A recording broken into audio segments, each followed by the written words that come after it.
नमस्कार दोस्तों, इस वीडियो में आप सीटेट 2023 के लिए प्रीवियस ईयर सीटेट 2022-23 के 8वें शिफ्ट जिसकी परीक्षा 17 जनवरी 2023 को संपन्न हुई थी उस पेपर के सीडीपी पार्ट का कंप्लीट पेपर सॉल्यूशन देखने जा रहे हैं। अगर आप प्रीवियस ईयर सब्जेक्ट वाइज सभी शिफ्टों के कंप्लीट पेपर सॉल्यूशन को डिटेल में देखना चाहते हैं तो इस वीडियो के बाद इस वीडियो का डिस्क्रिप्शन जरूर चेक करिएगा। और अगर आप चैनल पर पहली बार विजिट कर रहे हैं तो इसको सब्सक्राइब करते हुए बेल आइकन को प्रेस कर लीजिएगा। चलिए दोस्तों, आज के इस महत्वपूर्ण वीडियो को शुरू करते हैं।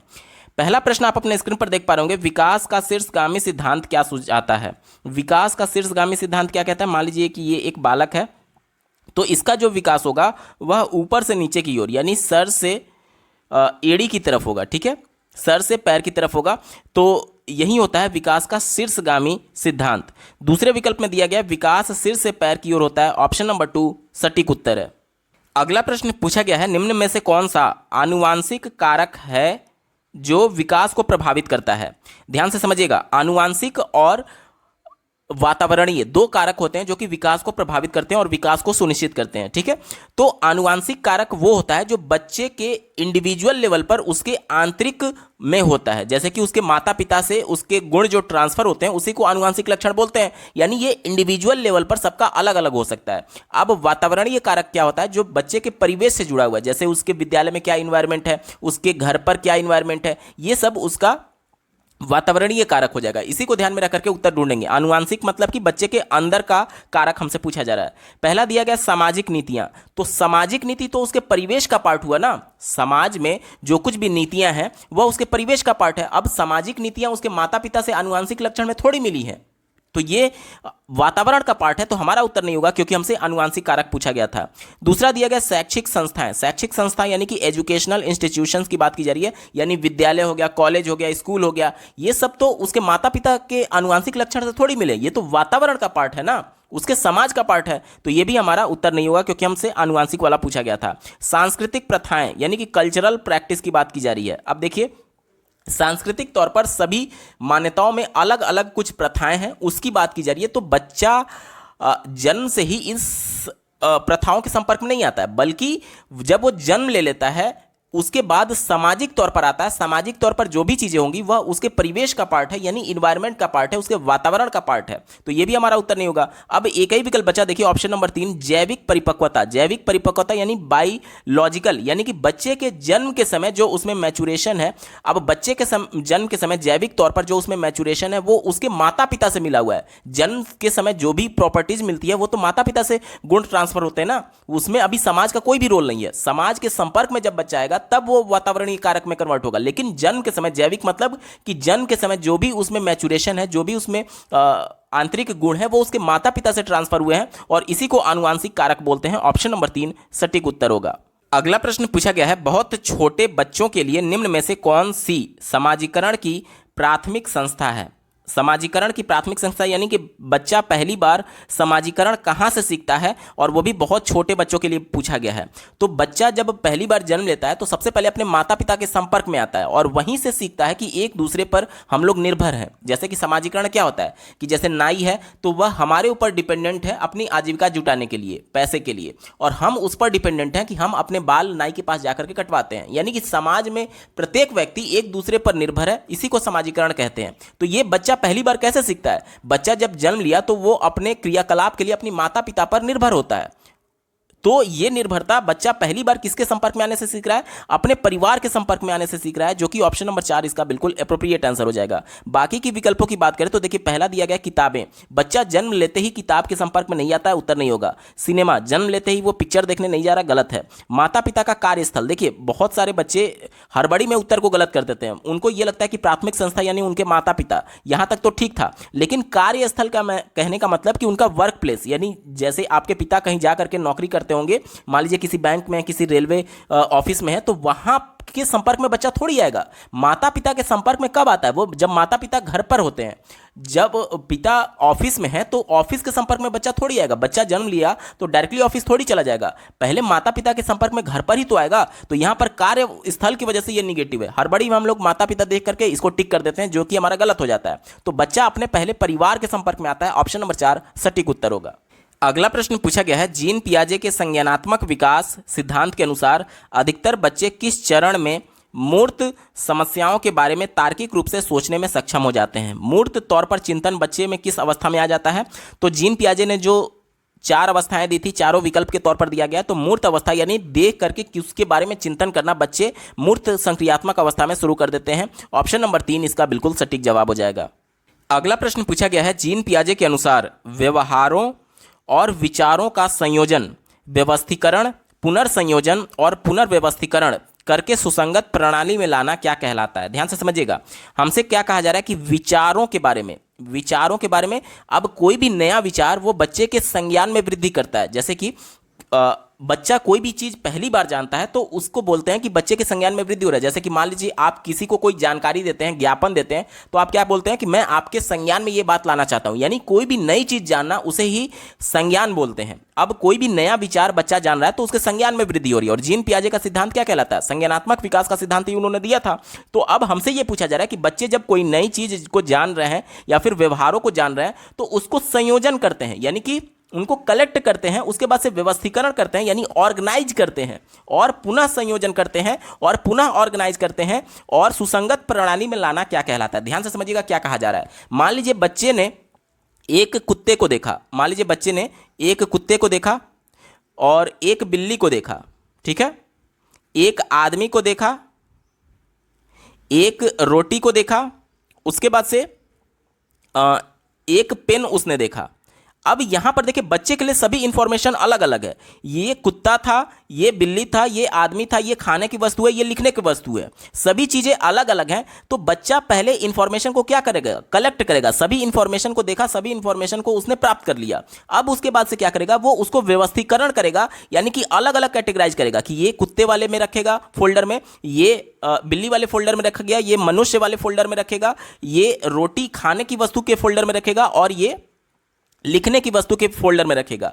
देखिए जिस प्रकार से आपके मोबाइल में फाइल के एक्सटेंशन के हिसाब से अलग अलग फोल्डर्स बने हुए हैं, जैसे पीडीएफ का अलग फोल्डर बना हुआ है, MP3 गानों का अलग फोल्डर बना हुआ है, वीडियो क्लिप्स का अलग फोल्डर बना हुआ है, ऑडियो क्लिप्स का अलग फोल्डर बना हुआ है, MP3 गानों का अलग फोल्डर बना हुआ है, JPG फोटो का अलग फोल्डर बना हुआ है। ये कैसे होता है? ये एक्सटेंशन के हिसाब से अपने आप आपके एंड्रॉयड फोन में ये कैटेगराइज हो जाता है। इसी प्रकार से जीन पियाजे ने यह कहा था कि बच्चे जब कोई भी नई इंफॉर्मेशन को देखते हैं तो इंफॉर्मेशन को डायरेक्टली वो रिसीव नहीं करते हैं, बल्कि पहले इंफॉर्मेशन को वो कैटेगराइज करते हैं, वर्गीकृत करते हैं उसके प्रकार के हिसाब से। अब जैसे खाने की वस्तु रोटी बच्चे ने देखा तो उसको पेंसिल के साथ नहीं रखेगा, वो जानता है कि ये खाने की वस्तु है और पेंसिल लिखने की वस्तु है। तो दोनों इंफॉर्मेशन को पहले कैटेगराइज करेगा, और कैटेगराइज करने के बाद से जो उसके माइंड में स्कीमा बना हुआ है कि खाने की वस्तुओं का, तो उस फोल्डर में वो रोटी को डालेगा। तो वहीं हमसे पूछा जा रहा है कि इंफॉर्मेशन को कलेक्ट करना, फिर उसको ऑर्गेनाइज करना, व्यवस्थित करना, ये सब कुछ क्या कहलाता है? तो इसे संगठन बोलते हैं, जिसको अंग्रेजी में ऑर्गेनाइजेशन बोलते हैं, जो कि जीन पियाजे ने बताया था। ऑप्शन नंबर 3 सटीक उत्तर होगा।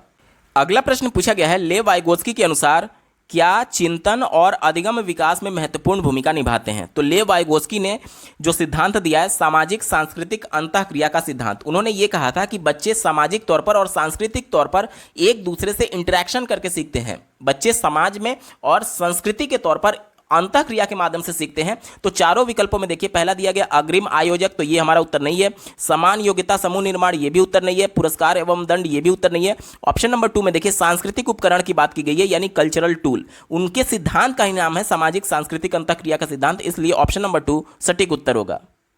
अगला प्रश्न पूछा गया है, लेव वाइगोत्स्की के सिद्धांत में वह योजना जिसमें अध्यापिका विद्यार्थियों के लिए सवालों का सरलीकरण करती है, उन्हें संकेत देती है और सवालों को हल करने के लिए प्राथमिक चरण बताती है, ताकि वे दी गई समस्या के समाधान को खोजने में आने वाली बाधाओं को पार कर सके, क्या कहलाती है? देखिए बच्चे को शुरुआती मदद देने की बात की जा रही है संकेत के माध्यम से। उसके बाद से देखिए हल करने के लिए प्राथमिक चरण यानी फर्स्ट स्टेप बच्चे को बताया जा रहा है। तो जो शुरुआती मदद दिया जाता है उसको इसके फोल्डिंग बोलते हैं, यानी कि पाड़ बोलते हैं। ऑप्शन नंबर 1 सटीक उत्तर होगा। बाकी अगर विकल्पों की बात करें तो देखिए समाजीकरण उत्तर नहीं है, परिपक्वता ये तो जीन पियाजे का टर्म है, लेकिन प्रश्न हमसे लेव वाइगोत्स्की के अनुसार पूछा गया तो ये तो बिल्कुल ही गलत हो गया। अनुरूपक भी उत्तर नहीं होगा। शुरुआती मदद को इसके फोल्डिंग यानी कि पाड़ बोलते हैं, ढांचा बोलते हैं। ऑप्शन नंबर 1 सही जवाब होगा। अगला प्रश्न पूछा गया है, लॉरेंस कोहलबर्ग ने बच्चों और वयस्कों से संबंधित किस विषय की जांच की थी? तो लॉरेंस कोहलबर्ग ने नैतिक विकास का सिद्धांत दिया है। तो चारों विकल्पों में देखिए, पहला विकल्प दिया गया प्रशंसा और संवेगों पर प्रभाव, तो ये गलत है। शारीरिक विकास को प्रभावित करने वाले कारक, ये भी गलत है। संवेगात्मक विकास का क्रम, ये भी गलत है। नैतिक तर्क का विकास, देखिए नैतिक तर्कणा की बात उन्होंने की थी। ऑप्शन नंबर 3 सटीक जवाब हो जाएगा। अगला प्रश्न पूछा गया है, एक अध्यापिका को अपने विद्यार्थियों में निम्न में से किस पहलू को बढ़ावा देना चाहिए? तो यहां पर देखिए, पहले विकल्प से शुरुआत करते हैं। दिया गया है निष्क्रिय नकल। निष्क्रिय नकल, जहां पर भी आपको निष्क्रिय शब्द दिख जाए वो विकल्प हमेशा निगेटिव होता है, कभी भी हमारा उत्तर नहीं होगा। क्यों? क्योंकि राष्ट्रीय शिक्षा नीति और एनसीएफ दोनों ये कहते हैं कि बच्चे ज्ञान के सक्रिय निर्माणकर्ता होते हैं, यानी बच्चे एक्टिव रहेंगे तभी तो कुछ नया सीखेंगे। अब बच्चा बिल्कुल निष्क्रिय बैठा हुआ है, बिल्कुल भी एक्टिव नहीं है, कुछ भी ध्यान नहीं दे रहा है, तो वो नया कहां कुछ सीखेगा? तो ये विकल्प निगेटिव हो गया। दूसरा दिया गया कंठस्थ स्मरण, जहां पर भी रटना, याद करना, कंठस्थ, ये सभी वर्ड आ जाए वो हमेशा निगेटिव होता है, क्योंकि बच्चे ज्ञान का निर्माण करते हैं, करके सीखते हैं, खेल के माध्यम से सीखते हैं, ना कि रट करके सीखते हैं, तो ये गलत हो गया। चौथा देखिए उच्च प्रतिस्पर्धा। प्रतिस्पर्धा यानी कंपटीशन की बात की जा रही है। देखिए अगर सकारात्मक प्रतिस्पर्धा की बात होगी तो वो पॉजिटिव होगा, लेकिन केवल प्रतिस्पर्धा अगर रहेगा तो वो निगेटिव होगा। कैसे? ध्यान से समझिएगा।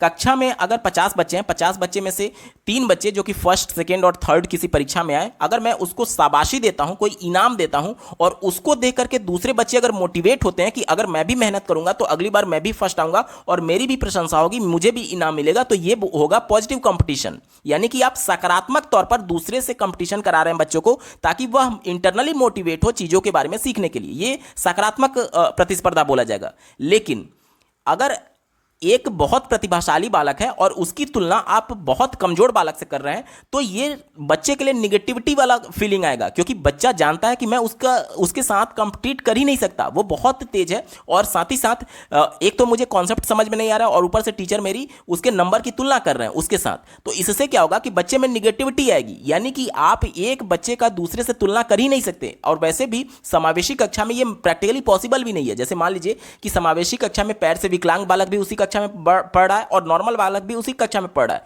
अब पैर से जो विकलांग बालक है, हम लोग रेस कंपटीशन में नॉर्मल बच्चों के साथ क्या उसको कंपटीशन करा सकते हैं? नहीं करा सकते हैं। यानी कि पॉजिटिव कंपटीशन अगर रहेगा तो पॉजिटिव होगा, लेकिन केवल कंपटीशन रहेगा तो वो हमेशा निगेटिव होगा। ठीक है, चलिए ये गलत हो गया। अब हमारे पास एक ही विकल्प बचा, ज्ञान निर्माण। यानी कि राष्ट्रीय शिक्षा नीति ये कहता है कि बच्चे अपने ज्ञान का निर्माण स्वयं करते हैं, और इसके लिए एज ए टीचर हमें बच्चे को प्रेरित करना चाहिए। यही हमसे बोला गया है कि अध्यापिका को अपने विद्यार्थियों में निम्न में से किस पहलू को बढ़ावा देना चाहिए? तो ज्ञान के निर्माण पर बढ़ावा देना चाहिए। ऑप्शन नंबर 3 सटीक उत्तर होगा।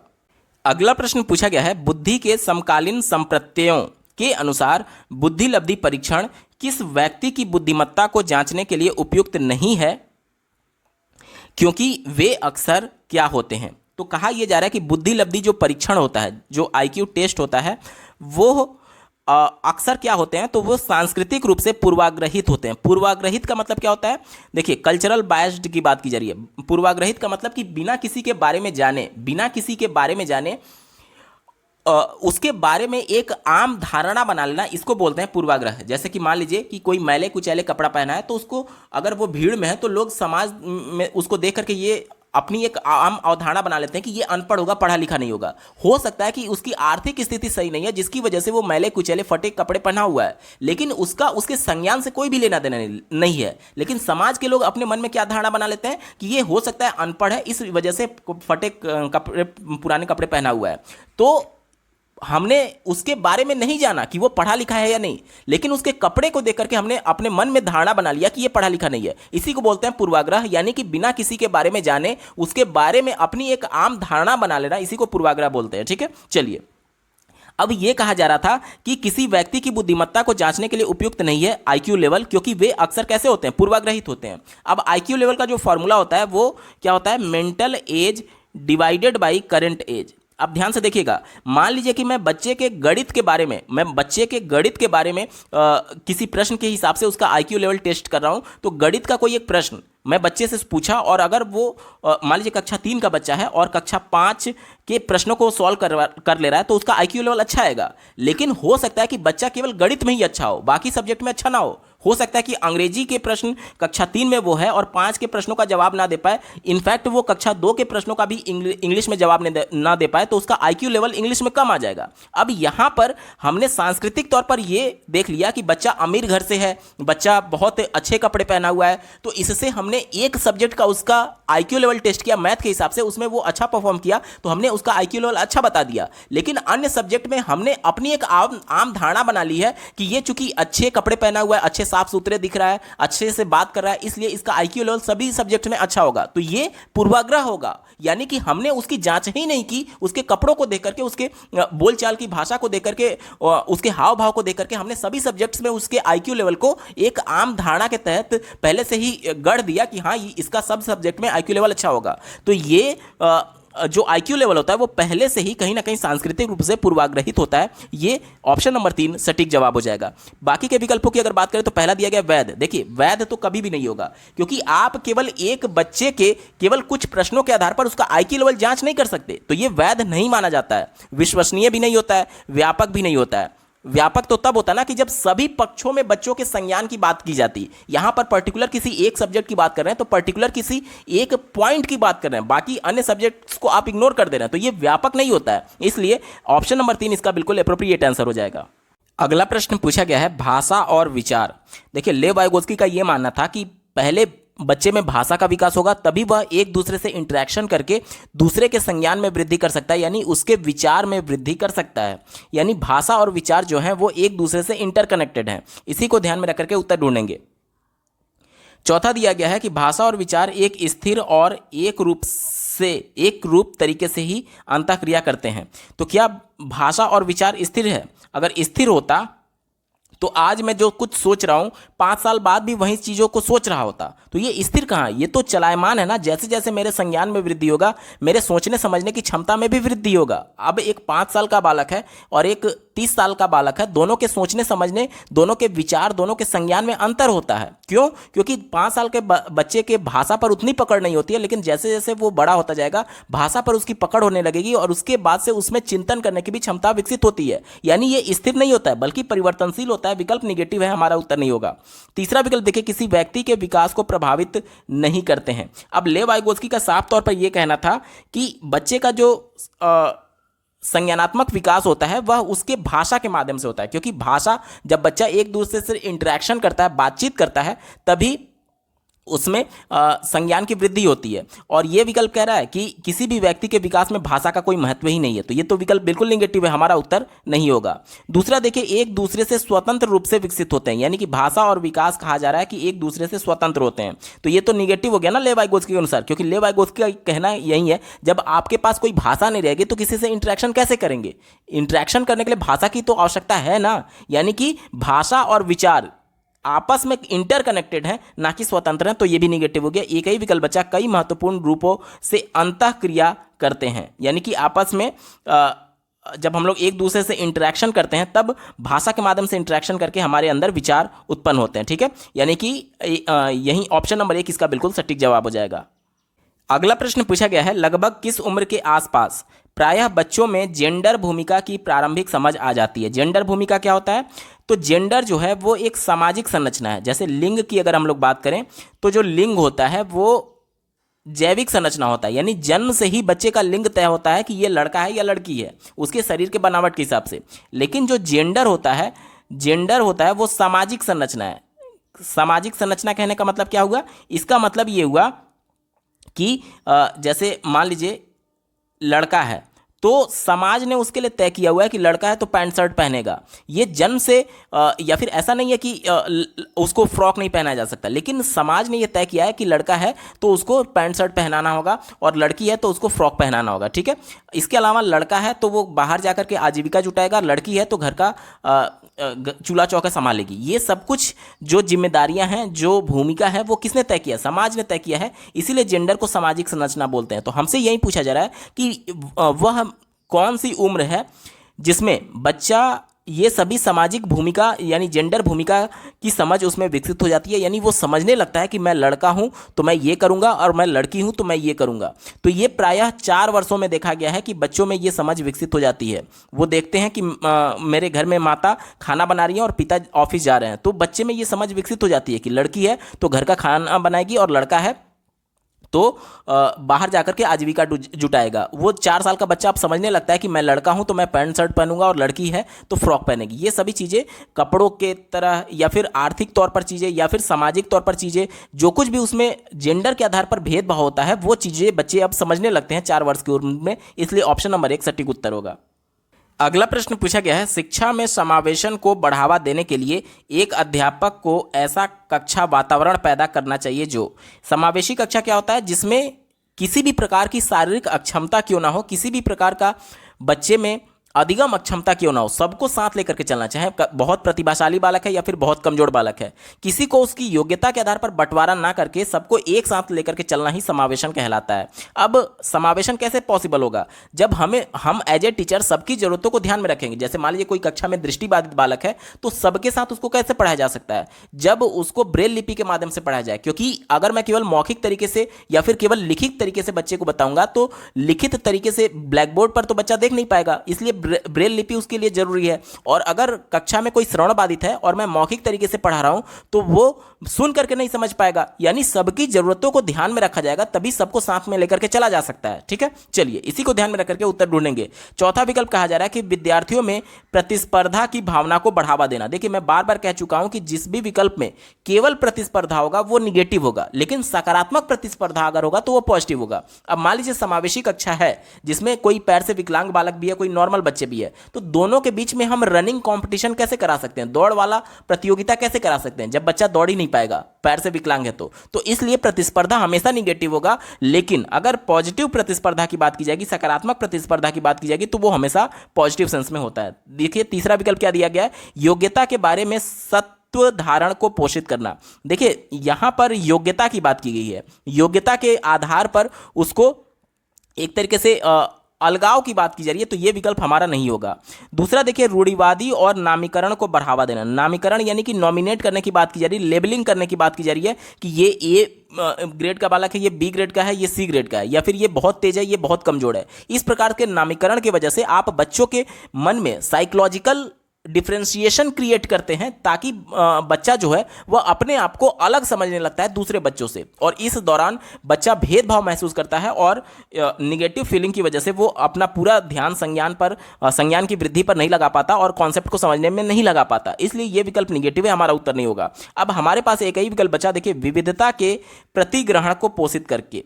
विविधता का मतलब क्या हुआ, मैंने अभी आपको बताया कि एक ही कक्षा में श्रवण बाधित बालक भी हो सकता है, दृष्टि बाधित बालक भी हो सकता है, बहुत प्रतिभाशाली बालक भी हो सकता है, बहुत कमजोर बालक भी हो सकता है, पैर से विकलांग बालक भी हो सकता है। मतलब कि डिस्कैलकुलिया, डिस्ग्राफिया, डिस्फेजिया जितनी भी होती हैं सबसे जूझ रहे बालक हो सकते हैं। यानी ये विविध वाला कक्षा है, अलग अलग बच्चों से भरा हुआ कक्षा, यानी विविधता को धारण किए हुए, और उन विविधता को हमें पोषित करना चाहिए, यानी उनका संरक्षण करना चाहिए, उनकी जरूरतों को ध्यान में रखना चाहिए, तभी सबको साथ में लेकर के चला जा सकता है। यही बात समावेशन कहता है। ऑप्शन नंबर 1 सटीक उत्तर होगा। अगला प्रश्न पूछा गया है, मूल्यांकन को अधिगम के लिए मूल्यांकन के रूप में इस्तेमाल करने के लिए क्या करना चाहिए। अब देखिए अधिगम के लिए मूल्यांकन का मतलब क्या होता है कि मूल्यांकन तो किया जा रहा है, लेकिन किसके लिए? अधिगम के लिए, यानी अभी अधिगम हुआ नहीं है, अभी बच्चे सीखे नहीं है, सीखने के लिए मूल्यांकन करना। अब सीखने के लिए मूल्यांकन करने का मतलब कि बच्चे को सीखने के दौरान आ रही समस्याओं को जानने के लिए हम लोग बच्चे का आकलन कर रहे हैं कि कॉन्सेप्ट पढ़ाने के दौरान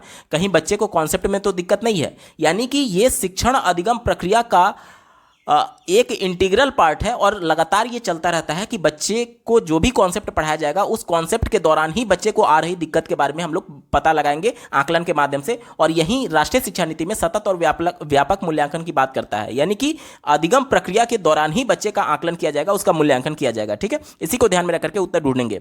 चौथा विकल्प दिया गया है, सत्र के शुरू में ही मूल्यांकन करें। तो सत्र के शुरू की बात नहीं होती है इसमें पूरे सत्र भर बच्चे को जो भी कॉन्सेप्ट पढ़ाया जा रहा है उस दौरान उसका मूल्यांकन मूल्यांकन किया जाएगा, तो ये गलत हो गया। ठीक है, दूसरा देखिए, सत्र के अंत में मूल्यांकन करने की बात की जा रही है, तो ये भी गलत है, क्योंकि पूरे सत्र उसका मूल्यांकन होना है, केवल शुरुआत में नहीं, केवल अंत में नहीं, बल्कि पूरे सत्र के दौरान। ठीक है, दूसरा देखिए, मुख्यतः आधा पाठ्यक्रम पूरा होने के बाद मूल्यांकन करें, तो ये भी निगेटिव है। हमारे पास एक ही विकल्प बचा, देखिए, मूल्यांकन एक निरंतर प्रक्रिया के रूप में करें। ऑप्शन नंबर 1 इसका बिल्कुल सटीक जवाब हो जाएगा, यानी कि निरंतर प्रक्रिया, यानी कि सतत और व्यापक मूल्यांकन की बात की जा रही है। यानी बच्चे को जब कॉन्सेप्ट कक्षा में बताया जा रहा है, तो कक्षा में बताए जाने के दौरान ही बच्चों को आ रही समस्याओं के बारे में जानने के लिए बच्चे का मूल्यांकन किया गया, जिसको हम लोग अधिगम के लिए मूल्यांकन कहते हैं, यानी सीखने के लिए मूल्यांकन। ठीक है, ऑप्शन नंबर 1 सटीक उत्तर होगा। अगला प्रश्न पूछा गया है, निम्न में से कौन सा सवाल विद्यार्थियों में आलोचनात्मक चिंतन को बढ़ावा देने में मददगार है? आलोचनात्मक चिंतन को क्या बोलते हैं? क्रिटिकल थिंकिंग बोलते हैं। यानी कि कौन सा ऐसा विकल्प है जो कि क्रिटिकल थिंकिंग को बच्चे में बढ़ावा देगा? ध्यान से समझिएगा, 2 प्रकार के प्रश्न होते हैं। यहां पर देखिए, ये प्रश्नों के प्रकार दिए गए हैं। 2 प्रकार के प्रश्न होते हैं। एक होता है खुले सिरे वाला प्रश्न, जिसे हम लोग ओपन एंडेड क्वेश्चन बोलते हैं, और दूसरा बंद सिरे वाला प्रश्न, जिसे हम लोग क्लोज्ड एंडेड प्रश्न बोलते हैं। अब जैसे मान लीजिए कि कोई एक ऐसा प्रश्न पूछा गया जिसके एक से ज़्यादा उत्तर संभव है। और कैसे एक से ज़्यादा? क्योंकि प्रत्येक बच्चा अपने इंडिविजुअल इंटेलेक्चुअल के माध्यम से वो उसका उत्तर दे सकता है, जिसमें बच्चे को सोचने समझने की जरूरत पड़ेगी। लेकिन कोई एक ऐसा प्रश्न हो सकता है जिसमें बच्चे को सोचने की जरूरत ही नहीं है, वो बचपन से रट रहा है। जैसे कि अगर मान लीजिए मैं बच्चे से पूछूं कि भारत के प्रधानमंत्री का नाम क्या है, तो क्या इसमें बच्चे को कोई सोचना समझना है? नहीं, वो बचपन से रट रहा है, तो इसे बंद सिरे वाला प्रश्न बोलेंगे। यानी एक ऐसा प्रश्न जिसके केवल एक ही उत्तर संभव है, जैसे कि भारत के प्रधानमंत्री कौन है, ये एक ही उत्तर केवल संभव ही है, तो ऐसे प्रश्न को हम लोग बंद सिरे वाला प्रश्न बोलेंगे, क्योंकि इसमें बच्चे को कोई भी सोचने समझने की जरूरत नहीं पड़ रही है, कोई भी आलोचनात्मक चिंतन करने की जरूरत नहीं पड़ रही है। लेकिन अगर मैं यही पूछूं कि भारत में गरीबी को दूर करने के क्या उपाय हो सकते हैं, अब इसका कोई रटा रटा जवाब नहीं हो सकता। प्रत्येक बच्चा अपने इंडिविजुअल इंटेलेक्चुअल के माध्यम से, अपने बौद्धिक क्षमता के माध्यम से, इस प्रश्न का चिंतन के माध्यम से अलग अलग उत्तर निकालेगा। यानी कि ऐसा प्रश्न जिसके एक से ज्यादा उत्तर संभव है, बच्चे के इंडिविजुअल डिफरेंसेस की वजह से, उसकी इंटेलेक्चुअल कैपेसिटी की वजह से, उसके संज्ञानात्मक स्तर की वजह से, चिंतन के माध्यम से वो अलग अलग उत्तर निकालने की कोशिश कर सकता है, उसे खुले सिरे वाला प्रश्न बोल सकते हैं। ठीक है, तो जो खुले सिरे वाला प्रश्न होता है, उसी के माध्यम से बच्चे में आलोचनात्मक चिंतन हो सकता है, ताकि बच्चे को इसमें सोचने का अवसर मिलता है। इसमें तो कोई अवसर मिलेगा नहीं, भारत की राजधानी क्या है, इसमें क्या सोचने का अवसर मिलेगा? बच्चा बचपन से इसको रट रहा है, तो इसमें कुछ भी चिंतन नहीं होता है। लेकिन खुले सिरे वाले प्रश्न में बच्चे को चिंतन करने का मौका मिलता है। तो यही हमें ढूंढना है कि कौन सा ऐसा प्रश्न है जो कि बच्चे को चिंतन करने के लिए मजबूर करेगा। पहला देखिए, अ प्लस ब का सूत्र क्या है? तो बच्चा बचपन से a प्लस बी का होल स्क्वायर पढ़ रहा है कि a square plus B square plus 2ab, तो ये तो बचपन से बच्चा पढ़ रहा है, तो इसमें कोई भी चिंतन नहीं है। दूसरा देखिए, भारत का पहला राष्ट्रपति कौन था? तो इसमें भी बच्चे को कोई भी सोचना नहीं है, बचपन से बच्चे को रटाया जाता है, तो ये भी बंद सिरे वाला प्रश्न है, जबकि आलोचनात्मक चिंतन के लिए खुले सिरे वाला प्रश्न रिस्पॉन्सिबल होता है। चौथा देखिए, बाल दिवस किस तारीख को मनाया जाता है? तो ये भी एक डेट फिक्स है, और इसका भी केवल एक ही उत्तर संभव है, इसलिए ये बंद सिरे वाला प्रश्न है। एक ही विकल्प बचा, हम किस तरह भविष्य में जल संकट को टाल सकते हैं? ये खुले सिरे वाला प्रश्न है। अब प्रत्येक बच्चा अपने बौद्धिक क्षमता के हिसाब से अलग अलग उत्तर दे सकता है, इसमें बच्चे को सोचने समझने की जरूरत पड़ेगी। ये रटा रटाया प्रश्न नहीं है, यानी ये खुले सिरे वाला प्रश्न है, और खुले सिरे वाला प्रश्न डायरेक्टली बच्चे में आलोचनात्मक चिंतन को बढ़ाता है। ऑप्शन नंबर 3 इसका बिल्कुल एप्रोप्रिएट आंसर हो जाएगा। अगला प्रश्न पूछा गया है, पिछड़े वर्गों से आने वाले विद्यार्थियों में सफल समावेशन हेतु महत्वपूर्ण है कि?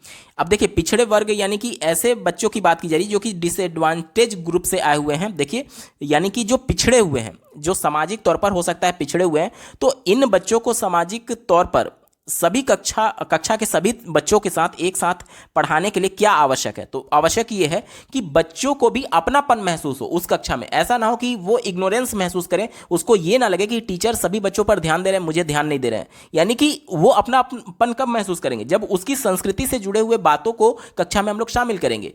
एनसीएफ यही तो कहता है ना कि बच्चे के परिवेश से जोड़ करके बच्चे को बताया जाए। अब बच्चा जो कुछ भी परिवेश में देखा हुआ है वह उसका पूर्व अनुभव है, और पूर्व अनुभव से ही जोड़ करके नए ज्ञान को देने की बात की जाती है। यानी कि ये पिछड़ा वाला बालक जो है वो अपनापन कब महसूस करेगा? जब उसके परिवेश से कोई उदाहरण लेकर के हम लोग बताएंगे। ठीक है, इसी को ध्यान में रखकर के उत्तर ढूंढेंगे। चौथे विकल्प से शुरुआत करते हैं, उनके लिए विद्यालय पश्चात ट्यूशन लेना अनिवार्य किया जाए। अब बच्चे को अगर विद्यालय के बाद ट्यूशन लेने की आवश्यकता पड़े तो ये तो टीचर का सीधे तौर पर फेल्योर है ना। फिर आप 2 से 3 घंटे जब बच्चा विद्यालय में रह रहा है तो आप क्या पढ़ा रहे हैं कि उसको अलग से ट्यूशन लेने की जरूरत पड़ रही है, ये तो टीचर का फेल्योर है। इसलिए सीधे तौर पर ये विकल्प निगेटिव है, हमारा उत्तर नहीं होगा। तीसरा विकल्प देखिए, उन विद्यार्थियों के सामाजिक सांस्कृतिक संदर्भ को अनदेखा किया जाए। सामाजिक सांस्कृतिक संदर्भ कहने का मतलब कि बच्चे के परिवेश की बात की जा रही है, क्योंकि बच्चा का सामाजिक दायरा जहां पर है या फिर बच्चा सांस्कृतिक तौर पर अपने आसपास जो कुछ भी देख रहा होगा वहीं तो उसका इन्वायरमेंट है, वहीं तो उसका परिवेश है, उसको इग्नोर करने की बात कर रहा है। जबकि एनसीएफ ये कहता है कि बच्चे के परिवेश से जोड़ करके बताइए, यानी इग्नोर करना यहां पर निगेटिव हो गया, हमारा उत्तर नहीं होगा। पहला विकल्प देखिए, उन्हें केवल अलग संकाय में पढ़ाया जाए। केवल एकमात्र एक ही, पूर्ण रूप से, संपूर्ण रूप से, ये जितने भी वर्ड्स होते हैं किसी भी विकल्प में दिख जाए वो विकल्प को निगेटिव कर देते हैं, कभी भी हमारा उत्तर नहीं होगा। वैसे भी मैं एक्सप्लेन कर देता हूं। देखिए, कहा जा रहा है कि उन्हें केवल अलग संकाय में पढ़ाया जाए। अब चूंकि बच्चा पिछड़े वर्ग से जुड़ा हुआ है तो यहां पर उसको अलग करने की बात कर रहा है, जबकि समावेशन क्या कहता है कि बच्चा चाहे किसी भी संवर्ग से क्यों ना जुड़ा हो, किसी भी अधिगम अक्षमता से क्यों ना जूझ रहा हो, किसी भी शारीरिक अक्षमता से क्यों ना जूझ रहा हो, सबको एक साथ लेकर के चलना है, ना कि अलगाव करना है। तो ये विकल्प निगेटिव हो गया, हमारा उत्तर नहीं होगा। अब हमारे पास केवल एक ही विकल्प बचा, ऑप्शन नंबर 2 देखिए, उनमें अपनेपन की भावना को बढ़ावा दिया जाए। ये विकल्प बिल्कुल एप्रोप्रिएट है, यही इसका सटीक उत्तर होगा। अगला प्रश्न पूछा गया है, गुड़ज वैफल्य से जूझने वाले विद्यार्थी अक्सर किस क्षेत्र में चुनौती महसूस करते हैं? तो गुड़ज वैफल्य को डिसकैलकुलिया बोलते हैं, यानी बच्चे को अंकों के बारे में थोड़ी सी दिक्कत होती है और अंकों पर जो संक्रियाएं होती हैं जैसे जोड़ घटाना गुणा भाग, उसमें बच्चे को दिक्कत होती है। तो अंक और जोड़ घटाना गुणा भाग किस विषय में आते हैं? ये गणित में आते हैं। तो ऑप्शन नंबर 1 इसका बिल्कुल एप्रोप्रिएट आंसर हो जाएगा। अगला प्रश्न पूछा गया है, निम्न में से कौन सा प्रावधान दृष्टि बाधिता से जूझने वाले विद्यार्थियों के समावेशन में बाधक बन जाता है? देखिए, बाधक बनना यानी कि प्रश्न निगेटिव सेंस में है, तो निगेटिव वाला विकल्प ही हमारा उत्तर होगा। दृष्टि बाधित बालक के समावेशन यानी सबको साथ में लेकर के चलने के लिए क्या जरूरत है कि उसको ब्रेल लिपि के माध्यम से बताया जाए, क्योंकि दृष्टि बाधित है तो वो देख नहीं सकता है लेकिन छू करके महसूस तो कर सकता है, तो ब्रेल लिपि के माध्यम से बताया जा सकता है, मौखिक तरीके से बोल करके उसको बताया जा सकता है। इस प्रकार की जो चीजें होंगी वह उसके लिए पॉजिटिव हो जाएगा, ठीक है। या फिर ऐसा कोई भी वस्तु जो कि छू करके बच्चा महसूस करे, क्योंकि वो देख नहीं सकता लेकिन छू करके महसूस तो कर सकता है, ठीक है। तो ऐसे विकल्प उसके लिए पॉजिटिव हो जाएंगे। लेकिन प्रश्न हमसे नेगेटिव सेंस में पूछा गया तो नेगेटिव वाले को हमें ढूंढना है। पहला दिया गया ब्रेल किताबें, तो ब्रेल किताबों को बच्चा छू करके महसूस कर सकता है, तो ये तो पॉजिटिव हो गया दृष्टिबाधित बालक के लिए, तो हमारा उत्तर नहीं होगा क्योंकि हमसे नेगेटिव वाला पूछा गया था। दूसरा देखिए, स्पर्शनीय मानचित्र, जिसे स्पर्शनीय का मतलब जिसे बच्चा छू सके, छू करके महसूस कर सके, तो ये भी बच्चे के लिए हेल्पफुल होगा, तो हमारा उत्तर नहीं होगा। इसके बाद से देखिए तीसरा विकल्प, लिपिक की मदद लेना। लिपिक यानी कि असिस्टेंट्स ऑफ स्क्राइब, जैसे कि आप परीक्षाओं में देखते होंगे कि जो दृष्टिबाधित होते हैं उनके लिए एक हेल्पर की अलाउ किया जाता है, वो ले जा सकते हैं एग्जामिनेशन में और उनको आधा घंटे का समय अधिक दिया जाता है। उसी को लिपिक बोला गया है कि जो उनका असिस्टेंस होगा, यानी कि जो उनको वो बोलते हैं उत्तर और वो जो उनके साथ जाता है वो बबल करता है या फिर उत्तर लिख रहा होता है, तो इसे ही लिपिक बोलते हैं। तो ये लिपिक की मदद बच्चे के लिए, दृष्टिबाधित बच्चे के लिए कहीं ना कहीं पॉजिटिव सेंस में है, क्योंकि वह उसकी मदद कर रहा है, तो ये भी कहीं ना कहीं हमारा उत्तर नहीं होगा क्योंकि हमसे निगेटिव वाला पूछा गया था। अब हमारे पास एक ही विकल्प बचा, देखिए लिखित परीक्षाएं। लिखित परीक्षा, चूंकि बच्चा दृष्टिबाधित है तो वो देख तो सकता नहीं है, तो प्रश्नों को देखेगा नहीं तो उत्तर कैसे लिखेगा, तो यह विकल्प उसके लिए निगेटिव है। और चूंकि निगेटिव वाला हमसे पूछा गया था, ऑप्शन नंबर 4 यहां पर बिल्कुल एप्रोप्रिएट आंसर हो जाएगा। अगला प्रश्न पूछा गया है, निम्न में से कौन सा गुण प्रायः स्वलीनता, ये ग्रहित लिखा गया, ग्रसित होगा, स्वलीनता ग्रसित विद्यार्थियों में देखा जाता है। स्वलीनता ग्रसित का मतलब ऑटिज्म की बात की जा रही है। ऑटिज्म कौन से बालक होते हैं? जो कि अपने में ही लीन रहते हैं। देखिए, स्व का मतलब खुद में और लीनता यानी अपने में ही लीन रहना। ऐसे बालक दूसरों से इंटरेक्शन करने में उसको दिक्कत होती है। समाज में भीड़ भाड़ वाले इलाकों में वो बहुत ज़्यादा कंफर्टेबल फील नहीं करते हैं और अपने समाज या फिर आसपास इन्वायरमेंट में होने वाले बदलाव को वो बहुत जल्दी अडॉप्ट नहीं कर पाते हैं। इन्हीं सभी चीज़ों को हम लोग को ध्यान में रखना है।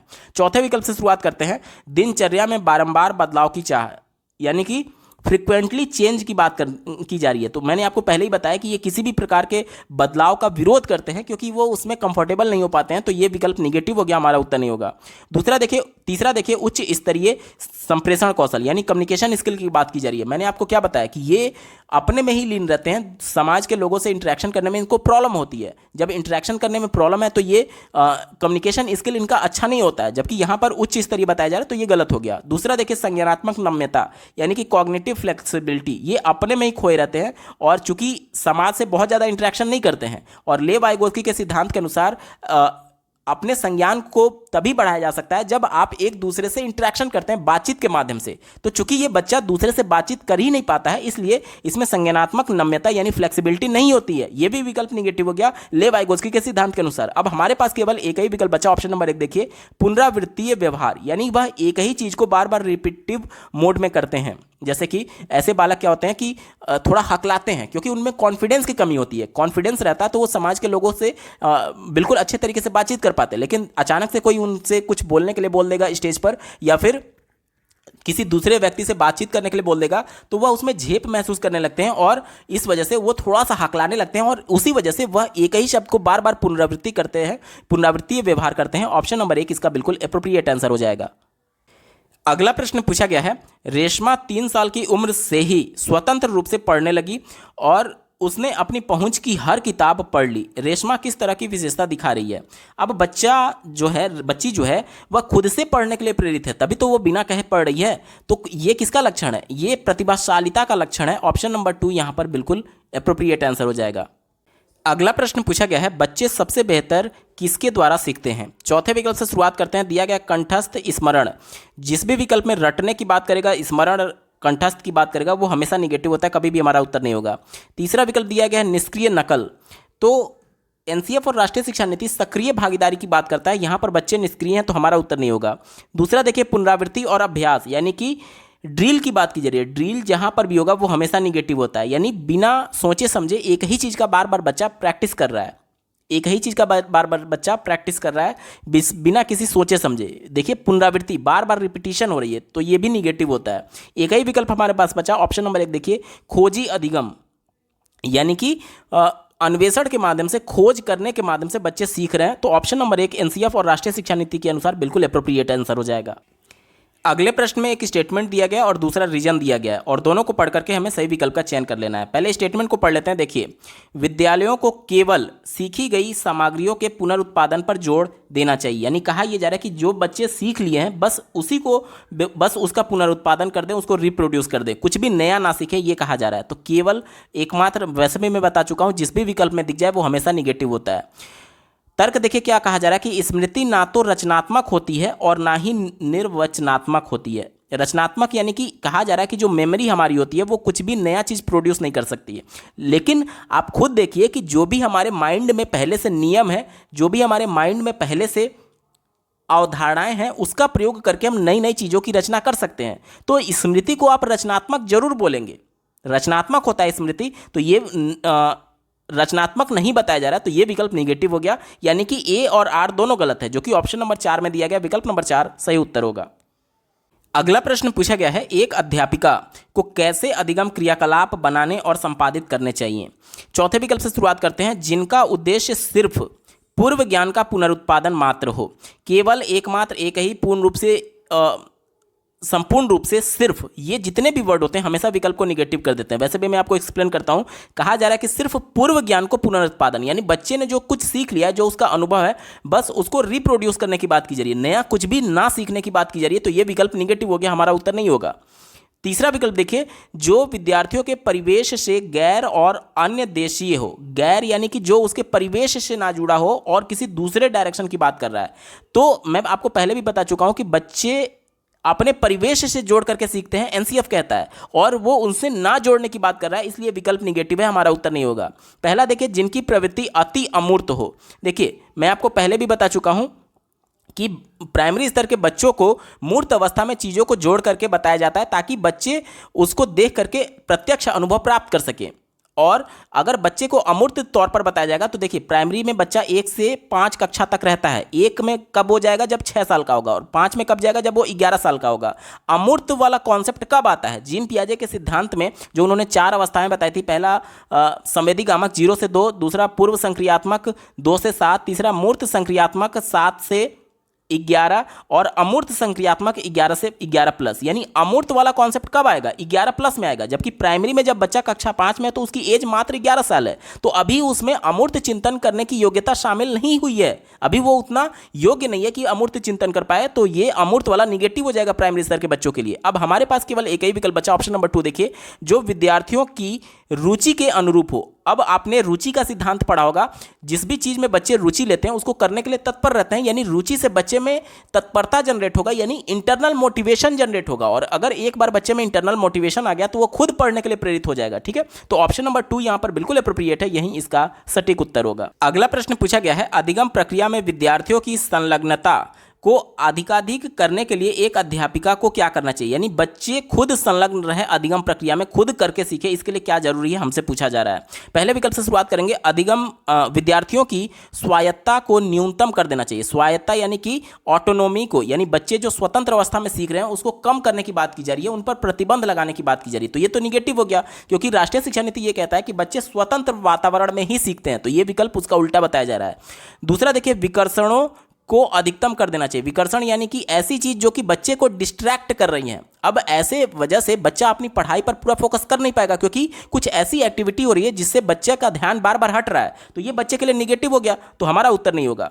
तीसरा देखिए, व्यक्तिगत विकल्पों को न्यूनतम कर देना चाहिए, यानी कि इंडिविजुअल चॉइसेस को कम करने की बात कर रहा है। अब इंडिविजुअल चॉइसेस में देखिए, प्रत्येक बच्चे की जरूरत अलग अलग है। कोई बच्चा श्रवणबाधित है तो वो विजुअल क्लिप्स के माध्यम से समझेगा, कोई दृष्टिबाधित है तो वो मौखिक तरीके से समझेगा या फिर ब्रेल लिपि के माध्यम से समझेगा। तो अब उन सबकी जो इंडिविजुअल विकल्प हैं, व्यक्तिगत विकल्प हैं, यानी इंडिविजुअल जो चॉइसेस है वो अलग अलग है। अगर आप इसको न्यूनतम करेंगे, यानी कि आप सबकी जरूरतों को अनदेखा कर रहे हैं, यानी कि समावेशी कक्षा का आप विरोध कर रहे हैं, इसलिए ये विकल्प निगेटिव हो गया, हमारा उत्तर नहीं होगा। अब हमारे पास एक ही विकल्प केवल बचा, कार्य की सत्यता को अधिकतम कर देना चाहिए, यानी maximise the authenticity of task, यानी जितना ज्यादा प्रत्यक्ष तौर पर बच्चे को किसी टास्क में जोड़ा जाएगा उसकी सत्यता के आधार पर, उतना ही बच्चा उससे जुड़ाव महसूस करेगा। ऑप्शन नंबर 4 यहां पर बिल्कुल अप्रोप्रिएट है, यही इसका सटीक उत्तर होगा। अगला प्रश्न पूछा गया है, एक सामान्य युक्ति जो दी गई समस्याओं के समाधान तक पहुंचने में मददगार हो सकती है, क्या कहलाती है? तो इसको एक प्रॉब्लम को सॉल्व करना है और एक युक्ति की बात की जा रही है जो कि प्रॉब्लम को सॉल्व करने में हेल्प करेगा, वो क्या हो सकता है? पहला दिया गया स्मृति सहायक तकनीक। स्मृति सहायक यानी जो माइंड में है, जो निमोनिक्स, निमोनिक्स का मतलब क्या होता है? संकेत, कुछ भी सिंबल वो निमोनिक्स कहा जाता है। यानी कहा यह जा रहा है कि निमोनिक्स जो होते हैं वो प्रॉब्लम को सॉल्व करने में मदद करते हैं। तो ये काफी हद तक पॉजिटिव हो सकता है, लेकिन आगे के विकल्पों पर भी एक बार विचार कर लेते हैं। दूसरा दिया गया प्रक्रियात्मक स्थिरता, यानी फंक्शनल फिक्स्डनेस, यानी आप रिजिड हैं, आप फिक्स हो चुके हैं कि आप इसी विधि का प्रयोग करेंगे। तो उस कंडीशन में मान लीजिए वो विधि से प्रॉब्लम सॉल्व नहीं हो पा रही है और आप अड़े हुए हैं, रिजिड हैं, स्थिर हैं कि नहीं मैं इसी विधि से प्रॉब्लम को सॉल्व करूंगा, तो क्या वो प्रॉब्लम सॉल्व हो पाएगा?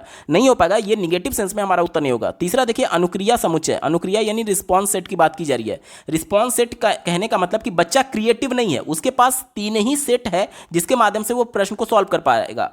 मतलब कि उसको इतना ही विधि पता है। अगर वो क्रिएटिव होता तो वो जितना उसके पास रिस्पॉन्स सेट है उसके परे जाकर के वो अन्य तरीकों को भी अपनाता। लेकिन चूंकि यहां पर अनुक्रिया समुच्चय यानी फिक्स हो चुका है कि बच्चे के पास इतना ही विधि है और वो क्रिएटिव नहीं है, इस वजह से वह इन विधियों का प्रयोग नहीं करेगा, जिससे वो प्रॉब्लम सॉल्व नहीं हो पाएगा। तो ये भी विकल्प निगेटिव हो गया, हमारा उत्तर नहीं होगा। चौथा देखिए ह्यूरिस्टिक्स की बात की जा रही है। ह्यूरिस्टिक्स का मतलब खोजी प्रवृत्ति होता है, यानी बालक खोजने के लिए अनुमान लगा रहा है और ये सभी चीजें। ह्यूरिस्टिक मतलब कि खोजी प्रवृत्ति की बात की जाती है, अन्वेषण की बात की जाती है। राष्ट्रीय शिक्षा नीति 2020 खोजी प्रवृत्ति को सबसे ज्यादा महत्वपूर्ण मानता है, इसलिए ये सबसे ज्यादा अप्रोप्रिएट है, यही हमारा सटीक उत्तर हो जाएगा। अब ये जो पहला वाला विकल्प है ये थोड़ा संकुचित हो जाएगा और ऑप्शन नंबर 4 सबसे सटीक है। अगला प्रश्न पूछा गया था विद्यार्थियों द्वारा ग्रहित वैकल्पिक अवधारणाएं। वैकल्पिक अवधारणा यानी कि मिसकॉन्सेप्शन की बात की जा रही है, यानी कि कोई कॉन्सेप्ट बच्चे को टीचर के द्वारा पढ़ाया गया तो उस कॉन्सेप्ट के पैरेलल बच्चा कुछ अपना अलग अवधारणा बना ले रहा है। तो ये क्या होता है, ये हमसे पूछा जा रहा है। देखिए बच्चा अगर अपना अलग अवधारणा बना रहा है, यानी कि बच्चा सोचने समझने की पावर रखता है, तभी वह अपने हिसाब से थिंकिंग कर रहा है और कुछ अलग कॉन्सेप्ट बना ले रहा है। यानी कि ये क्या है, ये सहज प्रक्रिया है। बच्चा यानी कि जो सीखने की प्रक्रिया है उसमें सक्रिय तौर पर इन्वॉल्वमेंट रखता है। इसको ध्यान में रखकर के उत्तर ढूंढेंगे। पहला दिया गया है अधिगम प्रक्रिया में कोई भूमिका नहीं निभाती है। अगर कोई भूमिका नहीं निभाती तो बच्चा चिंतन ही नहीं करेगा उसके हिसाब से, यानी कि ना तो बच्चा सोचेगा ना तो चिंतन करेगा करेगा और ना ही अपना कोई वैकल्पिक अवधारणा बनाएगा। तो ये तो निगेटिव हो गया ना, क्योंकि बच्चा अगर अपना पैरेलल कोई कॉन्सेप्ट डेवलप कर रहा है, इसका मतलब ये है कि बच्चा खोज करके खुद से सीखने का प्रयास कर रहा है, तो ये तो पॉजिटिव हुआ ना उसके लिए, और ये विकल्प को निगेटिव बता रहा है, तो ये हमारा उत्तर नहीं होगा। दूसरा देखिए, पूरी तरह अतार्किक एवं अविवेकीय है। तो अगर बच्चा तार्किक है तभी तो अपना कोई पैरेलल कॉन्सेप्ट बना पा रहा है, तो ये अतार्किक कहां हुआ, तो ये भी निगेटिव हो गया। चौथा देखिए, अध्यापक द्वारा सिरे से अनदेखी कर देने चाहिए, तो ये भी विकल्प निगेटिव है। क्यों निगेटिव है? क्योंकि बच्चे ने जो अपने मन में जो भी चिंतन किया, आप उसको इग्नोर करने की बात कर रहे हैं, जबकि एनसीएफ क्या कहता है कि बच्चों के अनुभव, बच्चे के ज्ञान, उसके पूर्व ज्ञान को भी आपको तवज्जो देते हुए उससे नई ज्ञान को जोड़ना है। तो यहां पर तो आप उसके अध्यापक द्वारा सिरे से अनदेखी करना यानी उसके पूर्व ज्ञान को आप इग्नोर कर रहे हैं, तो ये विकल्प निगेटिव हो गया, हमारा उत्तर नहीं होगा। एक ही विकल्प बचा ऑप्शन नंबर 3 देखिए, विद्यार्थियों के सहज सिद्धांत ज्ञान को दर्शाती है, यानी पूर्व ज्ञान को दर्शाती है। यही तो मैं बता रहा था, ऑप्शन नंबर 3 यहां पर बिल्कुल एप्रोप्रिएट है, यही इसका सटीक जवाब होगा। अगला प्रश्न पूछा गया है, अधिगम के बारे में चारों विकल्पों में से कौन सा कथन सही है, यह हमसे पूछा जा रहा है। चौथे विकल्प से शुरुआत करते हैं। सामाजिक संदर्भ से कभी भी प्रभावित नहीं होती है। कहा जा रहा है कि अधिगम सामाजिक संदर्भ से प्रभावित नहीं होता है। लेव वाइगोत्स्की का जो सिद्धांत है सामाजिक सांस्कृतिक अंतःक्रिया का सिद्धांत, उसमें डायरेक्टली उन्होंने बताया कि सामाजिक संदर्भ से बच्चे का संज्ञान प्रभावित होता है, और यह विकल्प उसका उल्टा दिया गया, तो हमारा उत्तर नहीं होगा। तीसरा देखिए, सामाजिक संदर्भ से कभी कभार प्रभावित होता है, कभी कभार नहीं, हमेशा प्रभावित होता है, तो यह गलत हो गया। दूसरा देखिए, संवेगों से प्रभावित नहीं होता है। संवेग यानी हमारे इमोशन की बात की जा रही है, और पहले विकल्प में देखिए संवेगों से महत्वपूर्ण रूप से प्रभावित होता है, यानी पहला और दूसरा एक दूसरे के जस्ट रिवर्स है। इसके बारे में थोड़ा सा समझते हैं। संवेग क्या होते हैं? हमारे इमोशन, हम खुश हैं, हम दुखी हैं, ये सब हमारे इमोशन है। अब आप खुद देखिए कि जब आप खुशी की मुद्रा में रहते हैं तब आपका पूरा ध्यान पढ़ाई पर होता है, यानी कि जो आपके इमोशन है वो आपके संज्ञान को, पढ़ाई करना यानी कि आप कुछ नया सीख रहे हैं, कुछ नया सीखना यानी हमारे संज्ञान में वृद्धि, यानी कि जो हमारा अधिगम है वो हमारा संज्ञान से जुड़ा हुआ है। सीधे तौर पर आप ऐसे समझिए, अधिगम का परिभाषा क्या कहता है? अधिगम की परिभाषा ये कहती है कि हमारे प्रयास के माध्यम से हमारे व्यवहार में जो परिवर्तन होता है उसे अधिगम बोलते हैं, और हमारे व्यवहार में परिवर्तन होना यानी कि हमें उसके बारे में जानकारी प्राप्त हो जाना, यानी वह हमारे संज्ञान में आ गया। यानी कि जो हमारे इमोशन है, जैसे कि मैं खुश हूं तो मैं अच्छे तरीके से आपको समझा सकता हूं, अगर मैं खुश नहीं होता, किसी कारण को लेकर के दुखी होता, तो हो सकता था कि मैं आपको अच्छे तरीके से नहीं समझा पाता। आप इसको ऐसे भी समझ सकते हैं कि जब आप किसी कारण को लेकर के दुखी होते हैं तो आप अपना पूरा पढ़ाई पर फोकस नहीं दे पाते हैं, यानी कि जो हमारे इमोशंस होते हैं कि मैं खुश हूं या दुखी हूं, वो पूरी तरीके से हमारे अधिगम यानी हमारे सीखने, हमारे संज्ञान को प्रभावित करते हैं। यानी ऑप्शन नंबर 1 पॉजिटिव है और ये वाला गलत हो जाएगा। उम्मीद करता हूं आपको समझ में आया होगा। अगले प्रश्न में एक स्टेटमेंट दिया गया और दूसरा तर्क दिया गया, और दोनों को पढ़ करके हमें सही विकल्प का चयन कर लेना है। पहले स्टेटमेंट को पढ़ते हैं।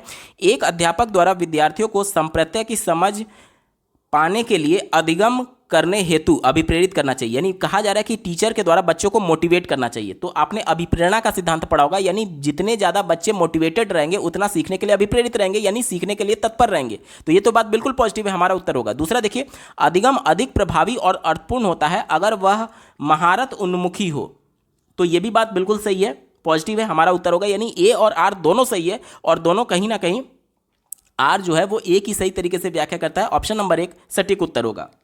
अगला प्रश्न पूछा गया है, निम्न में से कौन सा कारक विद्यार्थियों के अधिगम में बाधक बन जाता है? बाधक यानी कि प्रश्न निगेटिव सेंस में, तो निगेटिव वाला ही हमारा उत्तर होगा। पहले विकल्प से शुरुआत करते हैं।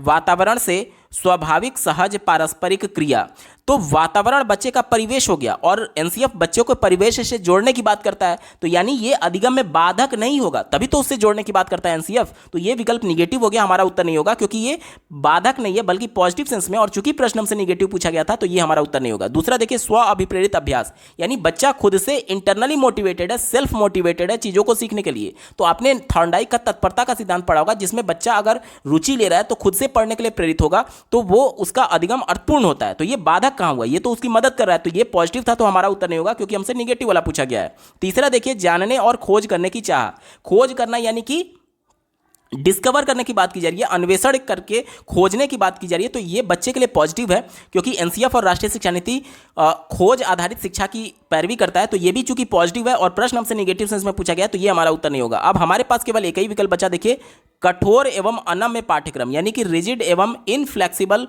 करिकुलम की बात की जा रही है, तो ये बच्चे के लिए निगेटिव है। क्यों? क्योंकि देखिए आज हम लोग समावेशी कक्षा की बात करते हैं जिसमें एक ही कक्षा में श्रवणबाधित बालक भी है, दृष्टिबाधित बालक भी है। तो अगर मैं कठोर होकर के बच्चे को ये कहूं कि मैं सिर्फ मौखिक तरीके से पढ़ाऊंगा, तो जो श्रवणबाधित बालक है, जो सुन नहीं सकता, वो मेरे इंफॉर्मेशन को, मेरे द्वारा बोले जा रहे इंफॉर्मेशन को रिसीव नहीं कर सकता, तो वो उसके लिए कंफर्टेबल नहीं है। तो अगर आज हम लोग समावेशी कक्षा की बात करते हैं तो जो पाठ्यक्रम होगा वो कठोर नहीं होगा बल्कि फ्लेक्सिबल होना चाहिए, करिकुलम फ्लेक्सिबल होना चाहिए। ऑप्शन नंबर 4 निगेटिव सेंस में, और चूंकि निगेटिव वाला हमसे पूछा गया था, ऑप्शन नंबर 4 बिल्कुल एप्रोप्रिएट आंसर हो जाएगा। अगला प्रश्न पूछा गया है, अपनी स्वयं की संज्ञानात्मक प्रक्रियाओं से अवगत होना क्या कहलाता है? अपनी स्वयं की जब संज्ञानात्मक प्रक्रिया की बात करेगा, मतलब खुद के संज्ञान की बात करेगा, तो वो हमेशा परासंज्ञान होता है, जिसे अंग्रेजी में मेटाकॉग्निशन बोलते हैं। क्या बोलते हैं? मेटाकॉग्निशन। ऑप्शन नंबर 3 यहां पर बिल्कुल एप्रोप्रिएट आंसर हो जाएगा। दोस्तों ये पेपर पूरा सॉल्व हो चुका है। आपको ये वीडियो कैसा लगा कमेंट के माध्यम से जरूर बताइएगा, क्योंकि आपका एक कमेंट मुझे मोटिवेट करेगा ऐसे ही महत्वपूर्ण वीडियो लाने के संदर्भ में। अगर आप प्रीवियस ईयर सब्जेक्ट वाइज सभी शिफ्टों के कंप्लीट पेपर सॉल्यूशन को डिटेल में देखना चाहते हैं तो इस वीडियो के बाद इस वीडियो का डिस्क्रिप्शन जरूर चेक करिएगा। और अगर आप चैनल पर पहली बार विजिट कर रहे हैं तो इसको सब्सक्राइब करते हुए बेल आइकन को प्रेस कर लीजिएगा। इस वीडियो को देखने के लिए आपका बहुत बहुत धन्यवाद। भगवान करे आपका दिन शुभ हो।